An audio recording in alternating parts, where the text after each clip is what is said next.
Darkness falls across the land. The midnight hour is close at hand. Creatures crawl in search of blood to terrorize y'all's neighborhood. No, this is not Thriller. It's the uncompromising adaptation of Alan Moore's classic graphic novel. Who watches The Watchmen? We do, apparently.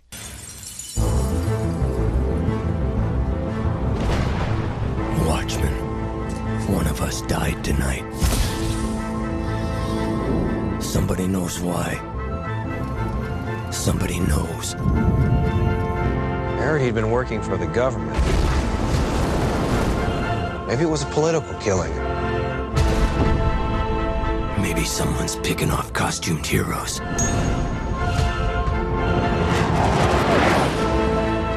John thinks that there's going to be a nuclear war.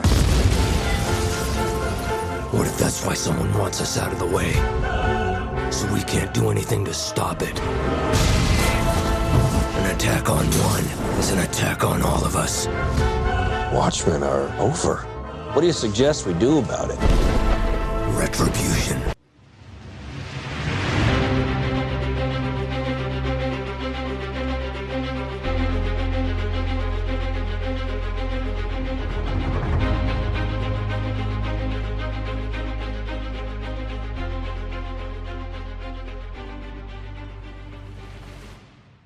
This is the Superhero Pantheon. On this podcast, we take one superhero film a week and we decide whether it should be in the Pantheon, the pile of shame, or somewhere in between. My name is Brian DeBrain. You can find me on Twitter at Brian DeBrain. You can find additional episodes of this podcast through Apple Podcasts, Stitcher, Spotify, and all your favorite podcast apps through the real world. We strongly encourage you to leave a 4 or 5 star review as to help people discover this show and the great work that the folks of the real world are doing. If you would like to interact with us, you can send feedback. You can do so in one or two ways. First, send an email to superheropantheon@gmail.com. Second, find us on Twitter at Hero Pantheon. My co-host this week, Jerome Cuson. I kind of took over the hosting duties this week. You can find him on Twitter at JeromeC1985. So, Jerome, I know you're not really a fan of Zack Snyder based on our previous podcast, but you got to admit, the trailer for this movie got you really hyped. I will never forget watching the trailer because the first time we saw it was before The Dark Knight, and I was really excited for The Dark Knight, and this trailer comes on, and my knowledge of Watchmen at this point was very limited, but I do remember watching this trailer and very shortly thereafter getting a copy of the Watchmen graphic novel and reading it and consuming it and really liking a lot of aspects of the graphic novel. As we will discuss, I think the graphic novel in a lot of ways has not aged very well, and I think an updated version of The Watchmen is in order. But just like, I think what Zack Snyder is really good at, he's really good at creating music videos, trailers, montages. With Watchmen, you got a lot of that. The crazy part, too, is that the song that they used in that trailer to hype up the movie was a song by the Smashing Pumpkins, which I mentioned before, from the Batman and Robin soundtrack. So you see how that all comes full circle. And then, of course, we got Zack Snyder taking over the Batman franchise, sort of, a couple years later. So just weird things like that coming together with, I guess, the Smashing Pumpkins at the center of it all. So just weird stuff like that. But, you know, this comic does have a lot of history, written by Alan Moore. And Alan Moore, of course, is one of the great, comic book writers of all time, possibly, maybe, depending on how you feel on his work. But he's very cynical. He's very dark and grimy. He creates very dark and grimy characters. But he has written for Superman and Swamp Thing, and of course, if you're familiar with the movie LXG with Sean Connery, The League of Extraordinary Gentlemen, depending on how you feel about that movie, he totally disowns that movie, obviously, because it's totally not like the way he wrote it. But that's just the way Alan Moore is. He doesn't like any adaptations of any of his work. He's very stubborn. He's very out there. Bohemian-like, that's just the way he is, and you're never going to satisfy him. So I think going into that, if you accept that, and if you're Zack Snyder going into this movie, you just kind of have to accept that, because I think Snyder's hope is that, he sits down and watches the movie and just kind of, is okay with it, and he's on record as saying, is like, if Alan Moore ever watches this movie just one day, he hopes that he says that it doesn't suck as bad. So, that's the best kind of hope you can have from Alan Moore. I don't know if you're familiar with his work in particular, just Watchmen. I know I read the comic as soon as I saw that trailer too, but based on all of his other work, V for Vendetta, He's kind of has his moments, but maybe he gets too dark at times. But sometimes he purposely writes his work as if he knows that there's no way you can adapt this into a movie or a TV show. I think he's very much a product of his time. I think his heyday was in the 1980s, and I think this is the peak of that. And what people have to understand is that Time magazine once called this one of the 100 greatest books, not graphic novels, but books of all time, or at least of the 20th century. So I think that speaks a lot to what people think of this book as kind of a postmodern superhero tale, in that we have had 45 years of history up to this point. So I think the genre was ripe for something like this. And unfortunately, when the Watchmen movie came out, there wasn't necessarily that context. There wasn't necessarily that history in 2009. I think you could almost get away with this much better in 2019, which again is the perfect reason to do kind of a remix as Damon Lindelof is doing. And I think a TV show like The Boys is also coming at this at a good time, because at this point we've had about 40 years of superhero movie history. And I think people understand the tropes. They understand the basics of what makes a superhero film. They understand the concept of shared universes and multi-dimensions and time travel and all that stuff. So this movie, in a lot of ways, was adapted ahead of its time. I cannot imagine them trying to make this earlier, but Brian, I know that you've got some information about that. Yeah, so originally when this was printed in the comic book form, it was 12 issues, one issue a month for a year or for a 1 year run from September of 1986 to October of 1987. So soon after that, of course, there was talk about making a movie from the late 80s, early 90s. There's a lot of talk from there. Terry Gilliam was rumored, as possible director, and that's the only kind of director I can imagine to do this kind of movies. Like, you got to have some kind of like dark satire to it, but not take it too seriously, and we'll get to that with the characters later. But I just feel like it's got to have some kind of deep sarcastic tone. You're kind of laughing at it, but kind of like, kind of weirded out by it. And that's kind of the feeling I kind of got when I was reading it, because it is like a satire on the whole superhero genre, right? But there's something about it. Maybe even if David Lynch was attached to it, I would totally watch it, because that's something up his alley. Like, I picture like a Blue Velvet type setting with the Watchmen, and I know that sounds weird, but the Watchmen are weird anyway, so that's kind of the way I pictured it. But there's some weird possible casting rumors that have been associated with this movie for years. Just some crazy names. Let's go back in time a little bit. Sigourney Weaver, possibly a Sally Jupiter. I can kind of see that. A lot of names for Rorschach, and a lot of different approaches you can take. We'll talk about that in a second. But John Hurt, Robin Williams, Daniel Craig, Simon Pegg, Sean Penn. A lot of possible different names in that kind of context, and a lot of ways you can take it. They went with more of the darker kind of tone. But I can easily see like a lighter kind of version of this character as well, just based on the voice. Who else? You got Arnold Schwarzenegger and Dolph Lundgren were rumored to be Dr. Manhattan. Even Keanu Reeves. I think Keanu Reeves right now would have been a perfect Dr. Manhattan. I don't know if you can recast him and get Billy Crudup out, but I don't know if he's attached to the show or not. But there's a lot of potential there, especially now with the whole Keanu Reeves wave of popularity. Tommy Lee Jones, Gary Busey, Ron Perlman, Thomas Jane is the comedian. I can easily see a lot of those. John Cusack, Kevin Costner as Night Owl.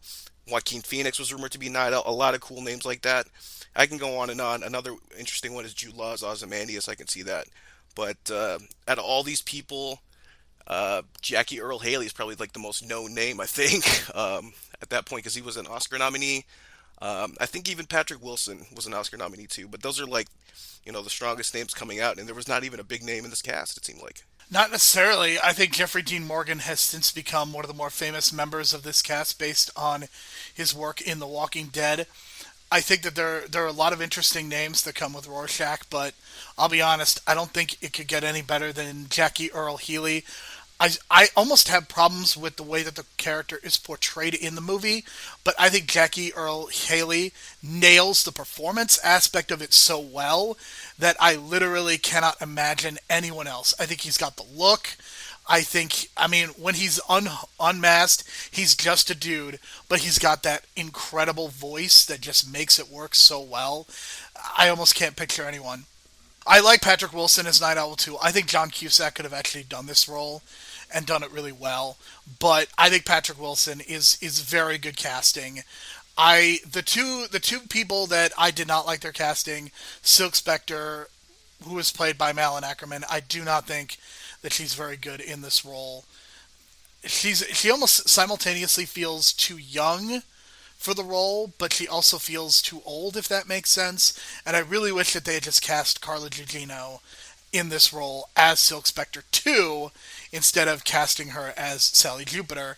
And I'm not really a fan of Billy Crudup's performance of Dr. Manhattan, and part of that might be because Dr. Manhattan is a really hard character to portray in the movie, just because his character is so out there that it's really hard to represent him. But it's funny you mentioned the David Lynch connection, because Damon Lindelof, who is adapting the new Watchmen, is a huge fan of Twin Peaks. And if you watch shows like Lost and The Leftovers, you will see that Lindelof has a very heavy influence. He is very much a fan.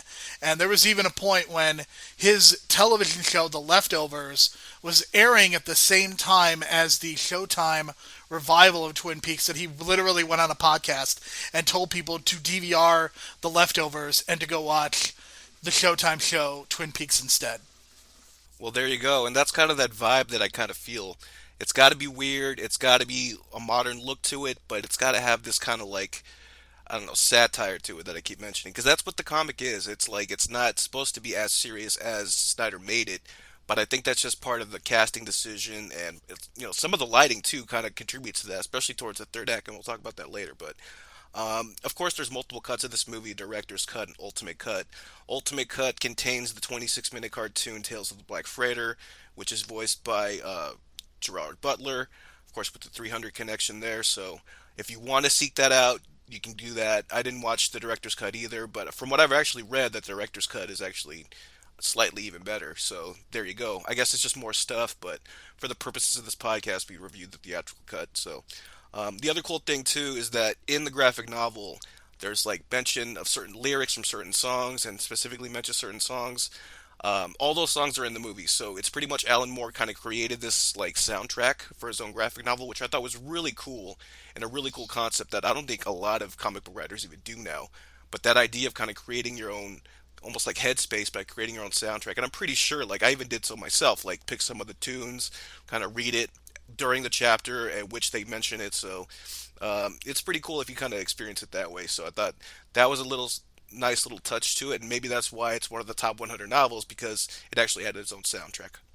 So I think that's pretty much all the history we got. I don't know if you want to add anything else to that before we start the heroes. Not really. I think that the most important thing to keep in mind when you're watching this adaptation is that this movie is simultaneously worshiping the original text by the fact that there are so many of the shots and so many of the lines that are directly from the graphic novel, but yet the movie in a way almost completely misses the point of the graphic novel. So this is a very strange movie to talk about for those reasons. And I'm also noticing a pattern with Zack Snyder in that he is trying to get so much story into this movie, just as he tried to get so much story into the Justice League movie, into Batman vs. Superman. I think this is a major problem that I've noticed, and it's definitely a pattern that I've seen with his movies, in that I think he tries to do too much and get across too many ideas. Right. And one other thing I want to mention is that, you mentioned that he used the comic book like directly, and he actually didn't even need a storyboard. He said he used like the comic book exactly, had a frame, and used that as a storyboard. So that's pretty cool, because that saves a lot of time, and you save money on paying for like a storyboard artist and stuff like that. So I thought that was a really cool way to do it. And for the way that it's drawn and the way it's structured and put together, like it's pretty much its own script anyway with the storyboard. So that was a really cool thing they did. So let's start out with Rorschach. He's kind of like the guy that, you're following in his head. It's kind of this noirish kind of detective tale. He's pretty much trying to figure out why the comedian was murdered. He's convinced that it's, maybe it's like a serial killer trying to kill all these masked heroes maybe, and then he finds out the deep connections later on to Pyramid Transcontinental, or whatever that company's called that's connected to Vite. So he's kind of a loner, but he's been partnered up with Night Owl 2 for like the longest time. But he's got a dark past and a dark history. Depending on how you want to like interpret it, like maybe it's just a little too dark and too, you know what I mean, like too sinister maybe, because like even at the beginning of the movie, he kind of like mentions that lesbian female hero from the beginning of the movie and kind of like disowns her lifestyle. And I thought that was like a really shitty thing to do. So I don't know if he's kind of like a bigot as well, but I don't know if that was like you've picked up on that, but he's kind of an asshole, and he admits that. And he was really hard to get along with, and he's had a really shitty past. His mom was a prostitute, probably doesn't even know his father, but he comes from the city of like the dark parts of the city, and he just the way he describes it is kind of like that cliche, and that's where the satire comes in. I feel like every time he's talking, it's kind of like the satire of like Batman talking about his city and blah blah blah, but he just goes way over the top with it. So one of the things that especially on this most recent viewing, you cannot help but view this movie through a political lens, especially in 2019. And I think my modern reading of some of the characters, and I'm kind of going to kind of go through it as you do, is I think Rorschach and there's one other character, they are basically fascists. That is the kind of thing that Rorschach wants. I think he wants absolute moral clarity. There is no shades of gray with him. It is everything is clearly black and white. Everything is clearly evil or good, and that is how fascists see the world. And everything has to be very clear. Even though we don't see Rorschach mentioning religion specifically, he reminds me a lot of a religious zealot in the way that he behaves throughout this movie. So one of the things, I kind of blew your mind by saying this, and I understand why we are putting him in the heroes, because he is treated as a hero in the movie, but he is supposed to be the villain. That's how I've always interpreted the graphic novel, is that he is ultimately the villain of this piece, because he is the one that is going to just try to disturb the New World Order because of his absolute moral clarity. So that's kind of my interpretation. Doing the heroes and villains for Watchmen is next to impossible, but I think this is the only logical place where we could talk about Rorschach. So basically, in summation, I think he is a fascist who ultimately is the villain of the movie, specifically because of what he wants to do. Yeah, when you said that, like, especially when he gets blown up at the end by Dr. Manhattan, it does make sense because traditionally at the end of every movie they kill the villain. In this case, he dies. I always interpret it as that the bad guy just wins at the end, and that's just the way it is. The hero dies at the end. But I guess if you put that spin on it, yeah, that's very true. He's a fascist, and he just, he gets it at the end, man, and it sucks, but he doesn't compromise, and that's kind of the way it is. Night Owl 2, specifically number 2, he takes over the mantle of Night Owl 1 from the original Watchmen. So there was two Watchmen groups, one from the 40s, one from the 60s. This is kind of the group from the 60s that kind of had to be forced to be retired by Nixon, who, God forbid, he was president 4 times or 5 times apparently, and they changed some stuff in Congress, obviously, and changed some rules, and obviously paid off some Senate members. So that's kind of fucked up, but that's kind of more of the background of the story. But Night Owl 2, he had a rich dad who passed away early. He took over the money that he was given and kind of just became a superhero, almost like a Batman. Not totally. He's not like really depressed about the death of his parents or anything like that. He doesn't seem like a dark character at all. Seems like just like a mild-mannered middle-aged guy. But when he's in that mode of Night Owl mode, he's there and he's really ready to kick ass, and he's really strong too. Because he took on some criminals like they were nothing, like later on in the movie, like a whole group of them. So it's really surprising the way they kind of put his character together. And when I read the comic, I didn't really read him as that, but once I saw the performance of Patrick Wilson, I kind of see, okay, they're kind of going for slightly like a Ned Flanders type, but at the same time, he's got this badass kind of thing going on with him. But I don't know, he's very optimistic, I'd say. Right, and I think Patrick Wilson is somebody who does a fantastic job with this character. I have a real issue with his character arc and maybe kind of what happens with Silk Spectre, because fundamentally I do not believe that they read that correctly. That entire relationship, I think, has been misread by Zack Snyder. But again, putting this through kind of a political lens, I think that Night Owl and Silk Spectre, they are very clearly not fascists in the same way as Rorschach is, but they are what I like to call the well-intentioned liberal, capital W, capital I, capital L, in that they are the type of people who seemingly want to do the right thing, but don't ultimately have the stamina or the willingness to really challenge their compatriots in their belief system.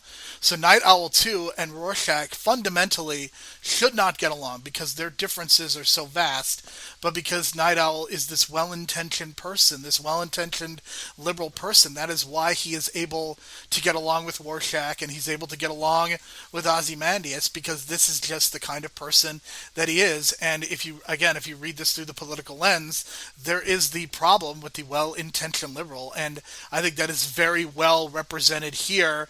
And the funny thing is that I think Damon Lindelof's version of this is actually going to touch on this idea as well of liberals ultimately being just as much of a problem when it comes to the system as the fascists are, because Robert Redford is going to be the president. Now, he has not been cast in the show, but he is going to be portrayed as the president in the new TV show. Wow. Okay, there you go. So, I didn't even know that going in, but yeah, I agree with that, and it's very much you can tell. Like they try at the end, and they're so hopeful they can save the world, and even they even break out Rorschach from the prison, right, thinking that they're doing the right thing, and in the end they can't do it, and they have to just walk away. And after all that shit, after the explosion and killing the 15 million people, all they do is just walk through the door and walk away, and that's what I got from that too. And it's just like their inability to change things. They really had nothing to do with the play. They were just kind of like background characters to the plot, basically, because they just let the thing happen and they couldn't stop it. So I get that vibe too, and it's a good performance by Patrick Wilson as well. Sally Jupiter, played by Malik Ackerman. She's the daughter of Silk Spectre 1. There's a weird history there, and it's fucked up because comedian, spoilers, the father, but comedian had sexually assaulted Silk Spectre 1, and there's a fucked up relationship there, and he ends up being the father later on to her kid, and it sucks. And I never liked this the way that Alan Moore wrote this relationship from the beginning, and that's one of my issues with the initial comic too as well. But they were damned to interpret it directly from the book, so that's what they did, and they didn't really change anything. And I don't know how you feel about it, but it feels very wrong. It's very problematic, and especially on the rewatch, the scene where we see the assault take place, I think the way it's shot, like we see Carla Gugino's character, Silk Spectre, we see her stripping, and it's very male gazy, and that only adds to the problematic elements, and that's something that I really didn't notice on some of the previous rewatches, but there is evidence that Zack Snyder has a real problem with this, with portraying women on screen, and I think this is a really big example of that. As far as Silk Spectre 2, I am not necessarily a fan of Malin Ackerman in this role. I think she's really good in comedies. I think there are certainly some TV roles where I think she's done really well, but there's just something about her when she's in dramas that just doesn't work. The TV show Billions, I feel exactly the same way when she has been on that show. I think she's kind of miscast, and here I think she is woefully miscast in this role, because even though she kind of looks the part, just the interactions with Night Owl do not work. I'm not a huge fan of her performance. I mean, the character being problematic. I think Rorschach and Night Owl 2 are both problematic in their own ways, but I think that the performers kind of make up for it and elevate it to an extent. In this case, I do not think Malin Ackerman really elevates this role. Yeah, she's the weak spot for sure, but she does have a few moments here and there, but when it's coming to the drama and the big revelation towards the end, there's something missing. I don't know if she has like the high dramatic chops to do it, but um, I don't know if maybe if a different portrayal by a different actress maybe could have elevated that scene, but it did feel like there was this big dramatic moment that they were hoping for that wasn't really paid off, just because of the performance I felt. So I agree in that end. And then we got Doctor Manhattan played by Billy Crudup, and he's naked all over the place, and that was the big controversy, but they stuck with it anyway. There's a lot of blue dog in this movie, let me tell you. Yeah, a lot of it, especially when he's cloning himself all over the place. But yeah, it was a nuclear accident. He left his watch in there. He went to get it back, and of course, the watch is very, symbolic in the whole Watchmen universe as the clock is, inching towards midnight on the Doomsday Clock, right? So, and it's emphasis on the clock, and he was a clock, or the son, probably the son of a clockmaker or a watchmaker, right? Because they show this little 2 second scene of him as a kid putting a watch back together by memory. So that ties into his genius and the way I guess he was able to put himself back together after the accident, one atom at a time, and become Dr. Manhattan. That scene is pretty freaking incredible to watch. I mean, it's sad, and it feels like you're physically there, especially when you see him like evaporate. It really like takes you physically. Like it kind of reminded me of a little bit of like the Sandra Bullock space movie. I forget the movie, the title, but that just that feeling, feeling, that physicalness or physicality of it, it just puts you there. And I felt that with that scene and that whole pain that he was going through. So credit to Billy Crudup in that. And but then when he gets really detached towards the later years, especially in the timeline, it talks about how he becomes further away from the human condition and becomes more like a Spock type, or he's even further from Spock. And that's what it kind of reminded me of, the Spock type performance by Billy Crudup, because he's been around for 40 years, I think around 40 years as Doc. No, 20, 25 as Dr. Manhattan. So he's just learning more about the world and just becoming more detached from it and less human. And at this point, he's not even human, because now at the end of the movie, he's going off into space and creating life and stuff like that. So it's just really hard to connect with him. And then he has these human moments where he's like cheating on his girlfriend, and it's just like, what the fuck? How does he have these human emotions to do this? You know what I mean? But it's kind of more of that problematic writing with Alan Moore and the way he treats women in this book. But that's kind of the way it is.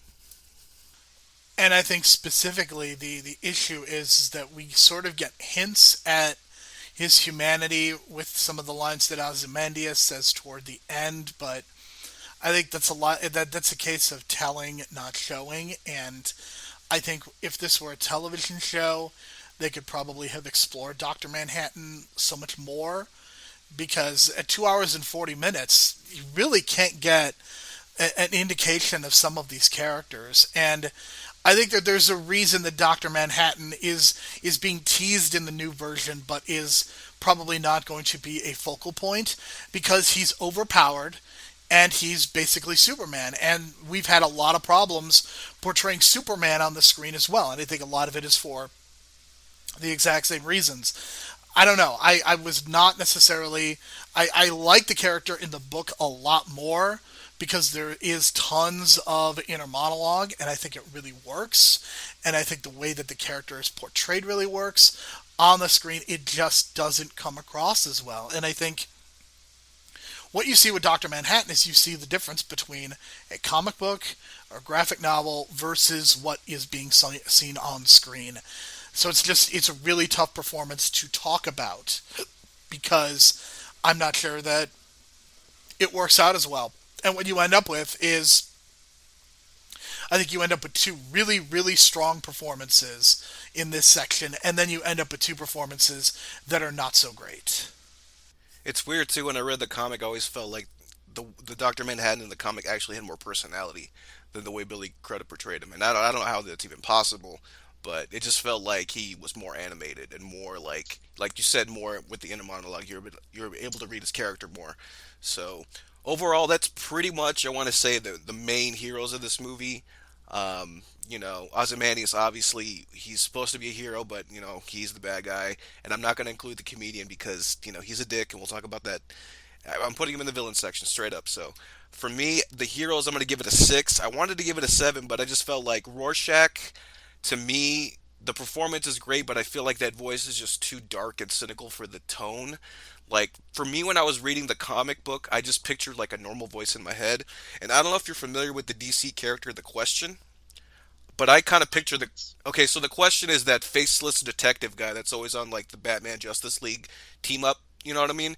And like he's a faceless detective, and he talks normally, but he's kind of like this old school '40s detective noir kind of thing. Maybe something like someone at a Sunset Boulevard or something like that. You know what I mean?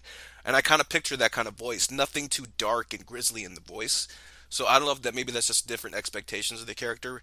And that's the other thing too, is like, where do you go from this? Because most of the time he's masked. So how do you go with the voice? That's why there's all these different interpretations of who should play him.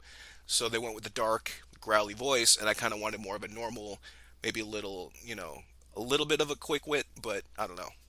I think it's really hard to give a score for this because, again, I really do appreciate the performances that are given by Haley and Wilson. I'm not as much of a fan of the performances of Ackerman and Crudup. So I have settled on a score of 5. I'm kind of right down the middle because of for all those reasons. Okay, so let's move on to the villain. It's just pretty much Adrian Veidt and his whole conspiracy owning all these different corporations to kind of put his master plan together of unleashing a nuclear bomb, I guess you want to call it, that's kind of based on Dr. Manhattan's genes or whatever, because it seems like it was a bomb created by Dr. Manhattan, even though it's just using his kind of like energy. But basically, it's Moscow, Hong Kong, New York, and Los Angeles, the four places where he detonates the bomb, eventually killing 15 million people. His idea is that this will kind of scare the Russians and the United States and everyone else to kind of band together to go against Dr. Manhattan, making him the main enemy. This is basically kind of the ending of the Dark Knight, and using this idea of like we're gonna, tell this lie to the people in order to maintain order, because we're on the brink of war. So if we, bring these people together, then they're not going to be at war with each other, basically. And his plan wins out at the end. But the performance is just very boring, you know what I mean? And again, in the comic, it seemed a little more animated, a little more charismatic. Even the look, like he looked a little more bulked up, and they kind of went with the opposite kind of look in this movie. He kind of thinned out a little bit. I don't know how I feel about his performance by Matthew Good, but this is one of those things where I think they should have changed it out for someone else, and maybe that's kind of leading to a burning question later on. This is really fascinating because I actually really like Matthew Good in this role, even though I think Ozymandias as a character needed a ton more development for us to really see him as either a hero or a villain. And I don't even think the comic book necessarily does a good job of that. I think that it's almost like they're trying to hide Ozymandias because they don't want to make it so obvious that he's the person behind this plot. But then what happens is that we don't get a lot of character development. Like I said, I really like Matthew Good in this role. He is a fascist, and he is somebody who also does not operate in moral clarity, and that's the difference between him and Rorschach. But what I think Ozymandias is able to do is he's sort of the villain, but in reality he's the hero because he saves billions of people by preventing a nuclear war. I think that is what we are meant to interpret. That's what we are meant to take away from this. And I really did talk about Dr. Manhattan and kind of his role in the political aspect of things, but I think if you read it in more of a modern way, I see Dr. Manhattan as your modern libertarian, apolitical tech bro, if you will. I think that's the way that I see him because on the surface, he seems very progressive. He's advanced beyond humanity. But in reality, the man is a monster. And that's kind of what Ozymandias as a fascist is as well. These two people are both monsters in the way that they behave and the way that they see humanity. And ultimately, I think there is going to be some sort of a payoff, and there's going to be a comeuppance of some sort for Ozymandias when we get to the HBO series. But at this point, all we know is that he's the big winner because he not only saved billions, quote unquote, but he also fooled every single world leader into either giving up their nukes or to get them to talk and bring peace to the world. And when we talk about the comedian, I think Jeffrey Dean Morgan does a lot with very little.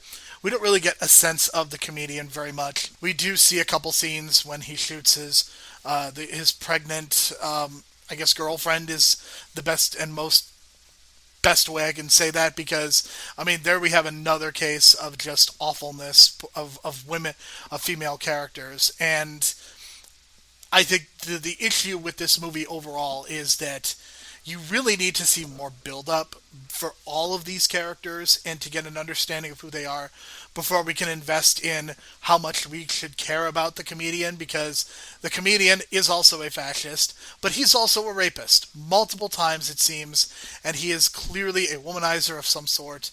And in watching this through 2019, I was pretty much appalled by the comedian in every conceivable way.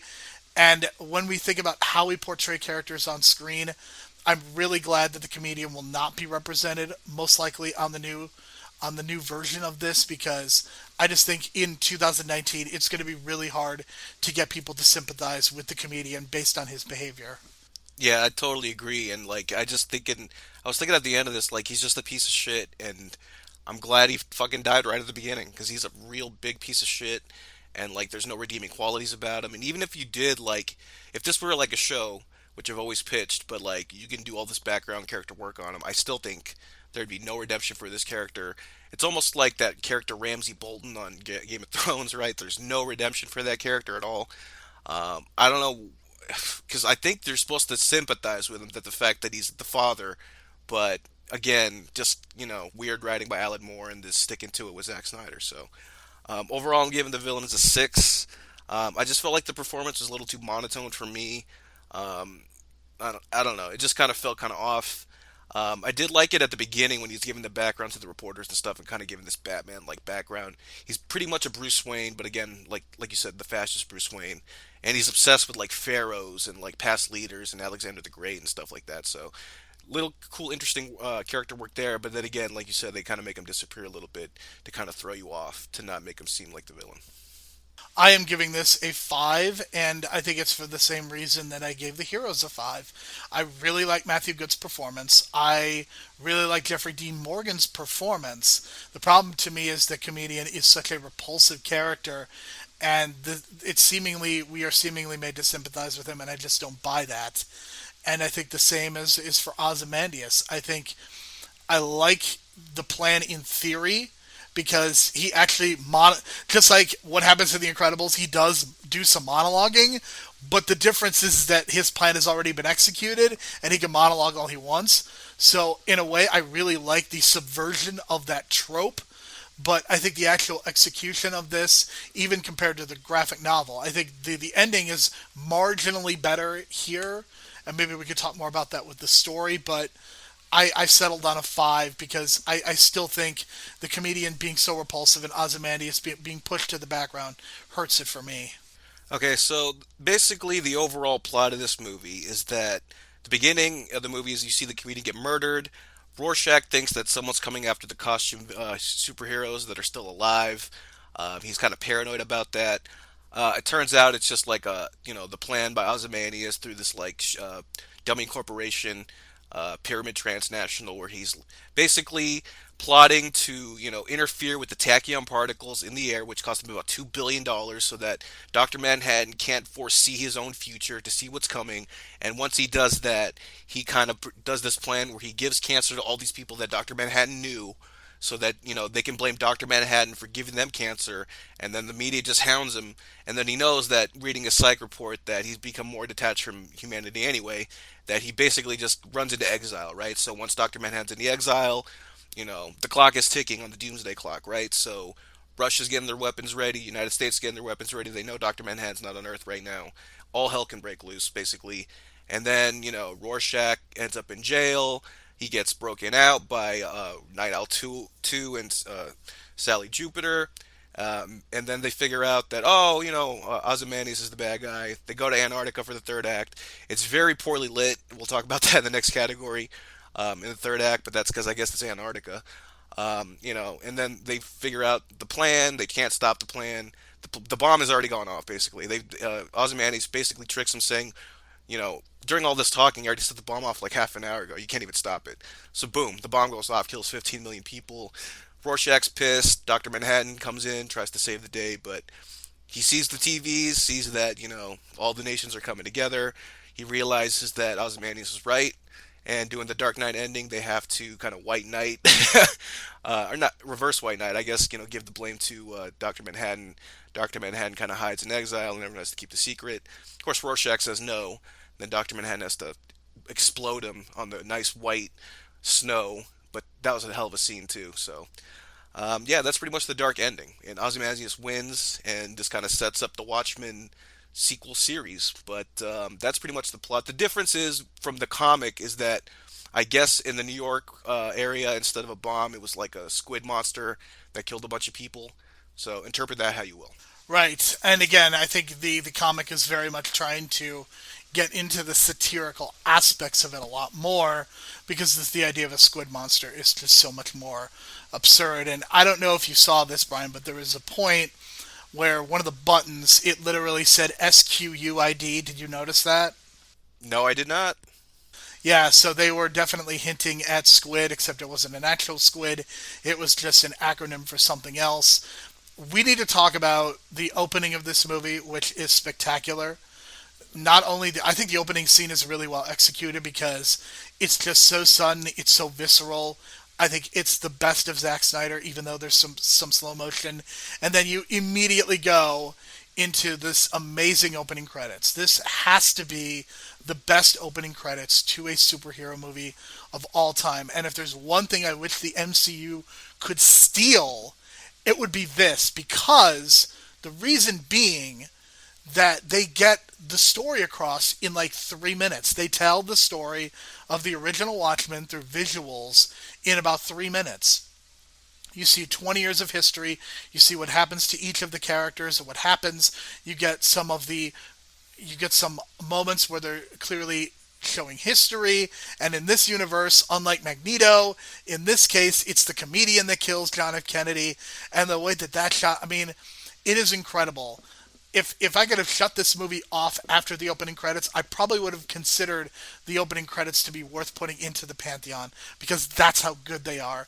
And nothing in this movie ever comes across as well as this opening montage. Yeah, it's incredible. And the placement, I mean, the editing within it was just great too. And you're right. And it reminded me of The Incredibles, especially like that. I don't know if it was in the opening 3 minute montage or later on, but you see that it's one of the superheroes got his cape stuck in the spinning entrance, and then he got shot up. And that's that whole joke about getting the cape stuck and everything, and you don't need a cape. And I thought that was just a great little, I don't know if it was like a tie-in or homage to Incredibles, but that's immediately what I thought of. And not only that, but like the opening of Incredibles, kind of similar feelings to this. So that was a nice little touch as well. Because in the comic, there's nothing like this. Like this is totally original on Zack Snyder's part, and a credit to him. So to me, like it feels like Snyder does have his strengths and weaknesses, and it's clearly here that doing this little thing here, like he's got something, but I think he just needs like a leash or someone to co-direct with him, or maybe like a female co-director to kind of keep him in check. Because if you can do that, and maybe have a co-director around you to help you, I think he can still have a great career. He's just not can't do it on his own anymore. At least I don't think so. So I don't think so. not on his own. For me, I'm going to give the story a 5, and that kind of ties in how I feel about the overall story when I read the comic as well, because it's pretty much the same thing, minus the whole Black Freighter stuff. But for me, it's just like it's very dark, and I feel like there's not enough of that satire that we keep talking about. There's a tone missing to it, and I don't know how I feel about just the way they approach the whole like relationship with comedian and Spectre and that whole rape thing, and that I don't even know if they should have even taken that, and I think they would have should maybe changed it, because it never even sat with me well when I read it the first time. So No, I'm in agreement with you on this 100%. I think that these aspects are all really problematic, and I think some of it is the performances. I think some of it is the direction. I think there are some really exhilarating moments throughout, and I think some of the visuals, like the first time that we see Night Owl and Silk Spectre fight. Like visually, that scene is amazing. The problem is the tone of the movie is meant to almost be anti-superhero, so that fight in fact goes against what they're kind of going for. I mean, like I said, I do not like the Silk Spectre and Night Owl relationship, and I think they had one of the most obvious musical cues of all time. There was a movie recently, I'm not going to spoil which movie, but it was a big horror movie that recently came out, and there was this needle drop that bugged the crap out of me even as I was watching it, and I couldn't help but think of the moment when they are having sex in the ship and we hear Alleluia, and it is the most obvious juvenile moment of the entire movie. And I had so many problems with this, Brian. It just really bothered me. The fact that the only way that Night Owl can feel like a man is by beating other people up and putting on his costume and becoming a superhero. And there's dream imagery that is very closely associated with this. So that in particular does not work for me. My story score is a 4, and a lot of it is for that relationship.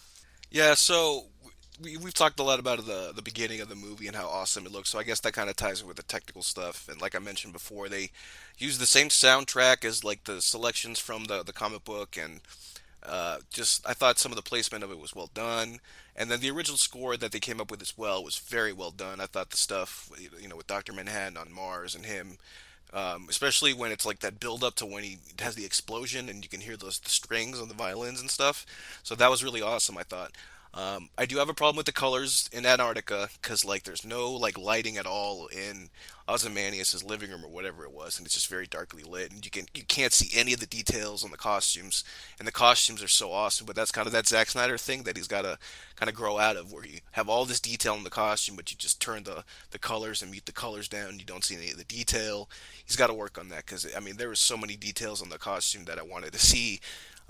Even that little tiger hybrid thing that we barely saw in passing, but that had a lot of detail to it too. But it was just a background thing, so I felt like they kind of lacked in the colors in the third act. But the first two acts, spectacular stuff. I still question whether what the hell's going on with Rorschach's mask, and I know it's always changing in the comic as well. It's a kind of like this artistic thing, and I still don't know the science behind it. I guess we're never supposed to know the science behind it. That's why the ink is always moving on that thing. But even the stuff inside the prison that looked great. That was well lit actually. And then when he's like taking out the guys one at a time, Rorschach in the prison, that was great stuff as well, and that looked great. So I'm gonna give it an 8 out of 10. I almost wanted to give it a 9, but like I said, that third act, very muted colors. I really like some of the technical aspects of things. I love some of the visuals. I We need to talk about the makeup though, because I thought Richard Nixon looked bad in Days of Future Past. I think part of it having to do with age. I think Richard Nixon and that actor looks really terrible in this particular scene, the scenes that he's involved in. Carla Gugino's makeup is also really bad. I have to dock points for that. What makes this so fascinating to me is there are a bunch of scenes that take place in the war room. This is a war room, again, very clearly meant to look like Doctor Strangelove, but I don't think Zack Snyder completely understands the point of Doctor Strangelove. Like, again, he is visually creating something that is meant to harken back to something else, but I don't think he actually understands the significance of it overall. So, from a visual standpoint, I think there are a lot of interesting things, but from a tonal standpoint, it kind of contradicts what I'm seeing with the visuals. So, I have come up with a score of 7. This is by far the highest score because I do like some of the costumes. I do like the 80s feeling that they're going for, but I can't really call this Pantheon level because of the makeup issues and even some of the lighting and the slow motion, which I can't stand. Gotcha. And I'm feeling you on that one on the makeup because I totally noticed that too, especially Carla Gugino because like I don't know what age she's supposed to be. Maybe she's at 60 something, and that's just it. Just feels like they're going way too much on the neck right there. You know what I mean? So that was kind of odd. So the legacy score is going to be interesting because if you would have asked us a year ago, 2 years ago, before we found out about the show, I think it would have been a lot lower. But with the show coming out now and the new interest coming, into the movie and like the comic book again, and the way we're interpreting it and the way that we're reading things, it's a sequel to the movie as well, right? Like not just Watchmen, but to the movie as well. I believe that it is a sequel only to the graphic novel because there is very clearly a reference to a squid attacking the city. Okay, because I've heard rumors that Crudup was in it, and I don't know if that was just the rumors like years ago when they were originally talking about making a follow up, and before it was even announced that they were going to do a show on HBO. So maybe that's just rumors, but we'll see. You never know who can pop up because like it's a very diverse cast. Don Johnson's in it, so um, it's weird because like domestically it did terrible. Like it had a good opening weekend in a March, but then it just died down because the word of mouth was not that good because no one really understood it.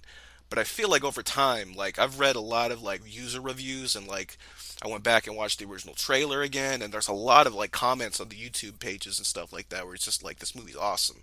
Like I can't believe like a lot of people haven't know about this movie. It's underrated, blah blah blah, and it just goes on and on. And if you look at the IMDb score, it's got about 40,000 votes, and it's just like 7.6 right now. And I don't know if you want to tie that to the Zack Snyder fans of the world out there, despite all the negativity that his films have recently gotten, but I don't know. I feel like the movie itself is getting a slow cult following, and I feel like a year from now, a lot more people are gonna start noticing it a little bit more and talking about it more. I don't know. It just feels like with the show coming out and everything coming together, and looking at like the ratings and everything and the user reviews, especially with the Zack Snyder hate, it just feels like, I was thinking like I was going to go into this movie hating it again, or hating it coming out of it, because when I first initially watched it, I enjoyed it. I still do. So for me, it's a seven, only because of the show coming out now, and of course, it's tied into this classic graphic novel by Alan Moore. So there's a lot going on there with the history of it all, and plus, it's like I feel like it's that trailer really stood out in 2008. So my legacy score is a six. I think that a lot of the inspiration of the movie or of the upcoming show is going to be based off of the graphic novel, and I don't think there is going to be a lot from the movie itself. And the fact that they have cast different people to play two different characters. I mean, Silk Spectre 2 is going to be in the HBO series, and she's going to be played by Jean Smart. We are going to see Ozymandias in that series, and it's going to be Jeremy Irons.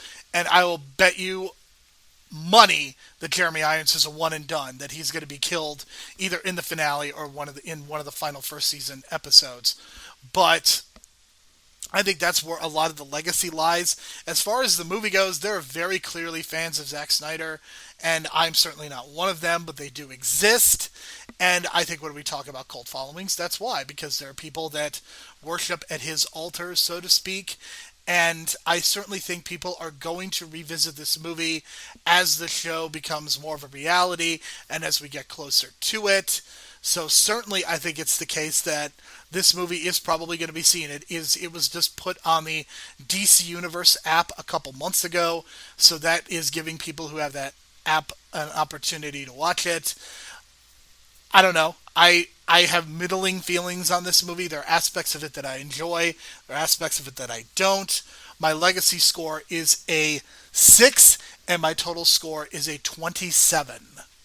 Mine's a 32. It's not so far off. More, on the technical side for me, and kind of a little bit of higher score on the heroes. But that's not saying a lot considering how close it was. So overall, I think that's kind of where the legacy kind of lies. It's definitely not in the pantheon for sure. But I was thinking that at the time, a lot of people were hoping for that to be that pantheon level, because it feels like the trailer was better than the movie at times. And I know that sounds crazy, but that trailer just really set it off, because it really drew up a lot of interest. You know what I mean? So, and that's kind of where it's at right now. And we'll see where the interest is when the show comes out. So, on to the burning questions, and I kind of foreshadowed this earlier.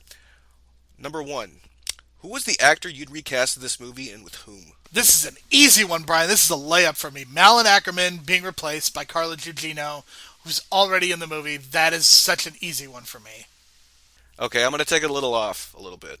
I'm gonna take out Matthew Good and replace him with Michael Fassbender. I think Fassbender has that kind of physicality for the role.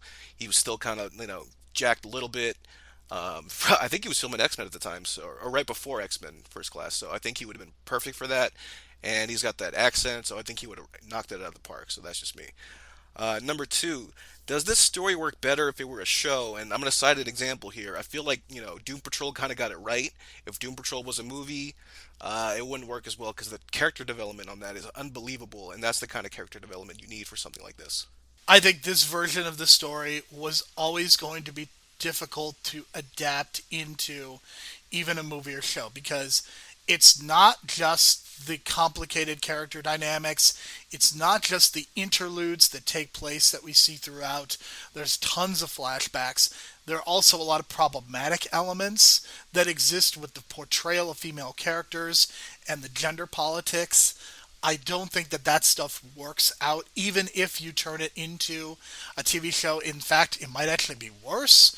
So I think this version of this story is really hard to do, and I think that's why there is going to be an update of it, because I think there is a way to capture the flavor of this world and also make it something that is relevant for 2019. Yeah, I feel that too.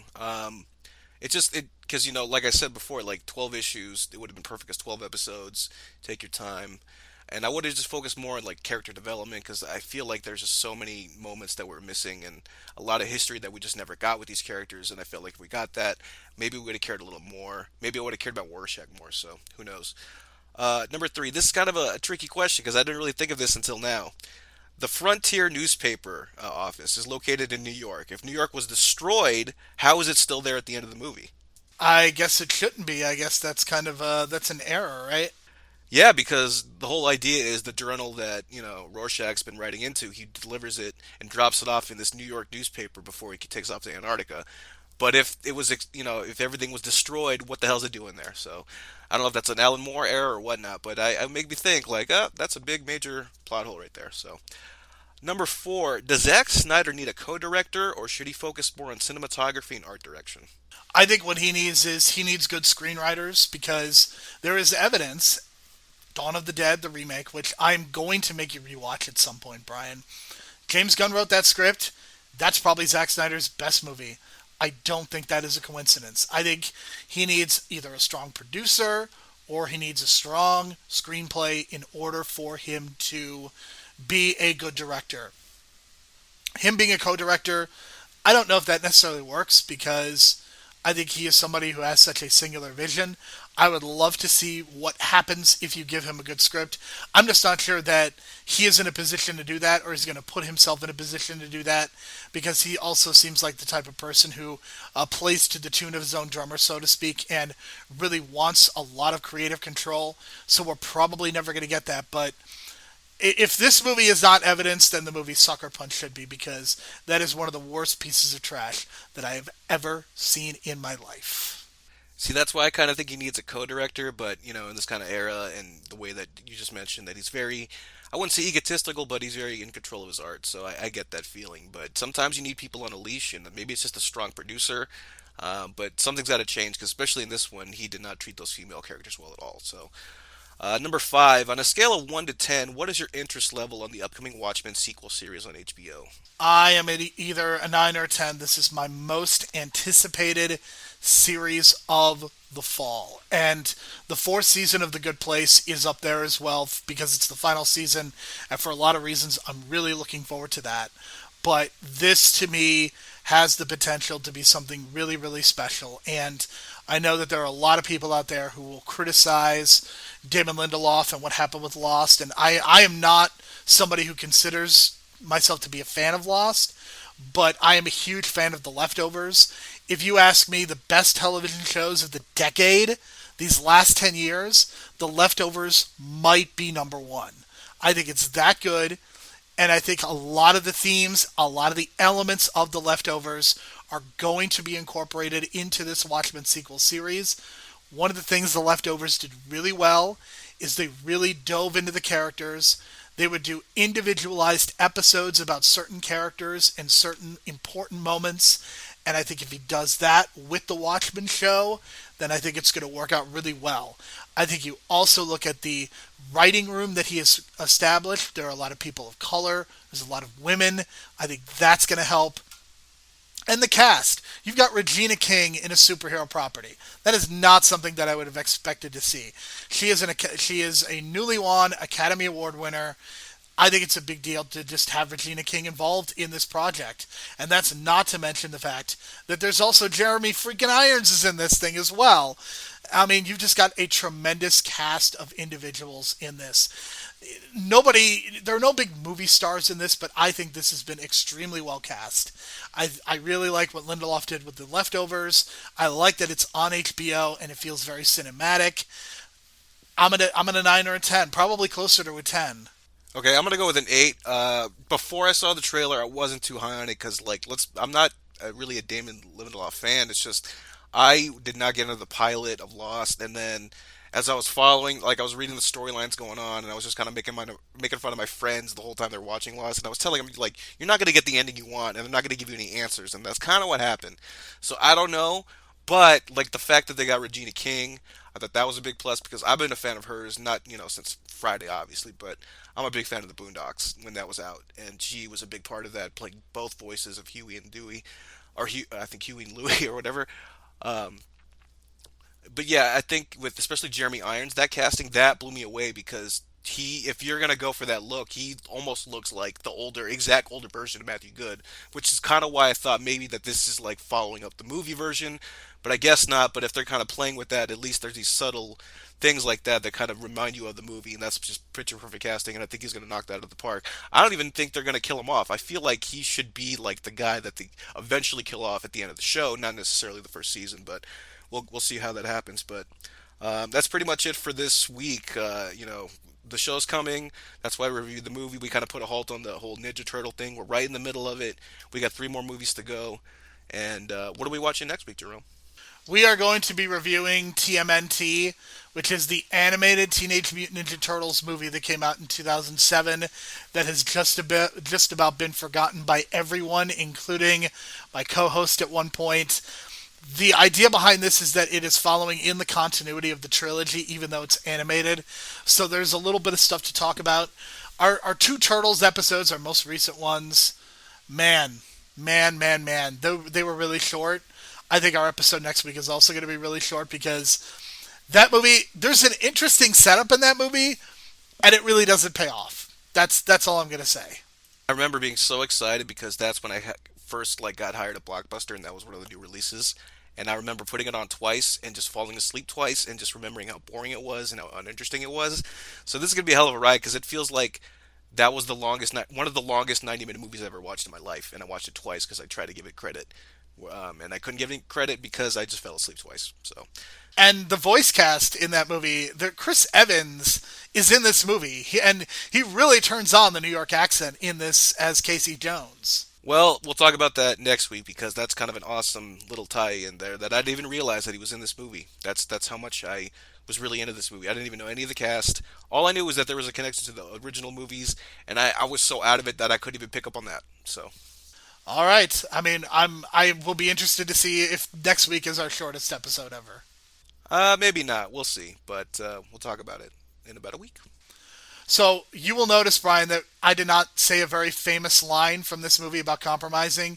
The reason being, the last time that happened, it was the name of a wrestling show, and the company got shut down. I don't want this website to get shut down.